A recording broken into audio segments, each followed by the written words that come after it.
હતા, શું હતી રજૂઆત? માંજલપુર વિધાનસભાની પેટા ચૂંટણીના મતદાનના દિવસે જે ભારતીય જનતા પાર્ટીએ કાયદો અને વ્યવસ્થાને જે ચેલેન્જ ફેંકેલી હતી અને એના માટે કોંગ્રેસના આગેવાનો સવારે 11 વાગ્યાથી રાત્રે 2 વાગ્યા સુધી કલેક્ટર કચેરી ઉપર ધરણા ઉપર બેઠેલા હતા. એવી ઘટનાઓ બની છે ચૂંટણી દરમિયાન કે પોલીસ એની આંખો ઉપર પાટા બાંધી અને માત્ર દેખાવો કરવા માટે ફરતી હતી અને ભારતીય જનતા પાર્ટીના લોકોને કાયદો અને વ્યવસ્થાનો છડેચોક ભંગ કરવા માટેની જાહેરમાં છૂટ આપી દીધેલી હતી. એના વિરોધની અંદર જે કંઈ ઘટનાઓ બની છે એમાં જે નરેશભાઈ ગોહિલના પરિવાર સાથેની, દીકરી સાથેની, માનસી ગોહિલ સાથેની જે ઘટના એક ચૂંટાયેલા પ્રતિનિધિ દ્વારા કરવામાં આવી, એની એક ઘટના બાબતે આજે એફઆઈઆર નથી થઈ. એ બાબતે પોલીસ કમિશનરશ્રીને મળ્યા. પુષ્પાબેન વાઘેલા જે અમારા સિનિયર કોર્પોરેટર છે, એમની સાથે જે બદસલુકી કરવામાં આવી, એમની સાથે જે ઘટના બની એની ફરિયાદ પેન્ડિંગ છે, એફઆઈઆર નથી થતી.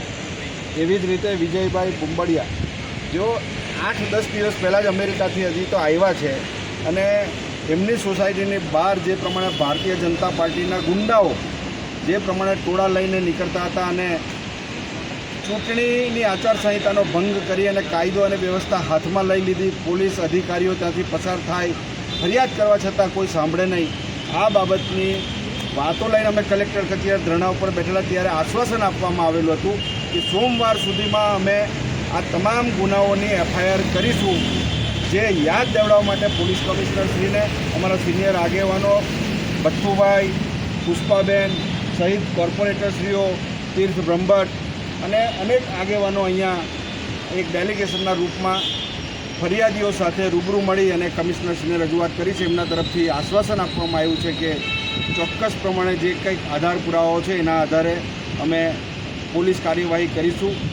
અમે આશા રાખીએ છીએ કે પોલીસ કમિશનરશ્રી એમનું જે વચન છે એ વચન પાળે એવી કોંગ્રેસ તરફથી આશા અને અપેક્ષા સાથે આજના દિવસે અમે આ રજૂઆત કરી છે. નિષ્ક્રિય રહેવું આજે કમિશનરશ્રીને રજૂઆત કરી હતી. શું રજૂઆત છે તો શું માંગ છે? તારીખ 30 આદર્શ આચારસંહિતા એ નામ માત્ર લીધે માંજલપુર પોલીસ સ્ટેશનના પીઆઈ સાહેબને મેં 2 વાર ફોન કર્યો છે.